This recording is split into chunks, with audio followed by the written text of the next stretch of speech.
because some of the members of the G40 cabal that had surrounded the former head of state are now bad-mouthing the country for foreign lands where their intentions to harm the peace and tranquility that exist in our country have been pronounced.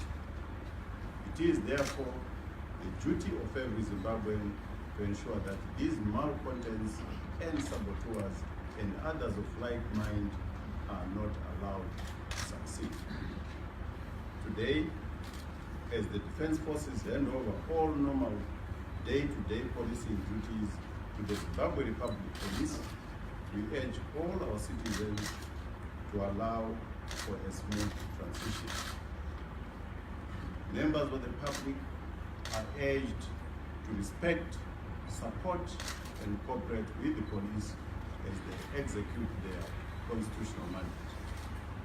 On the other hand, we urge the police to take over their full responsibilities and perform their duties according to their constitutional mandate and client service charter.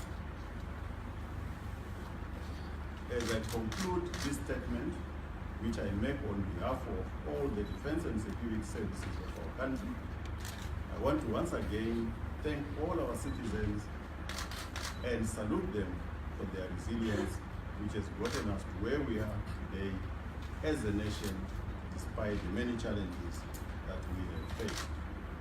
It is our belief that with clearer and better coordinated plans for the resuscitation of our economy, coupled with the existence of peace and political stability, our combined efforts to turn around our economy will pay dividends in the very near future.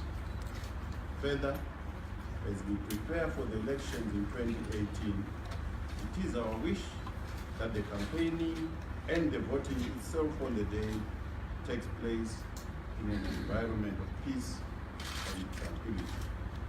And here again, I want to quote the President and Commander-in-Chief of the Zimbabwe Defense Forces, where he said in his closing remarks to the ZANU-PF Extraordinary Congress on the 15th of December 2017, and I quote, open quote, "I would also urge our members to remain peaceful before and after elections.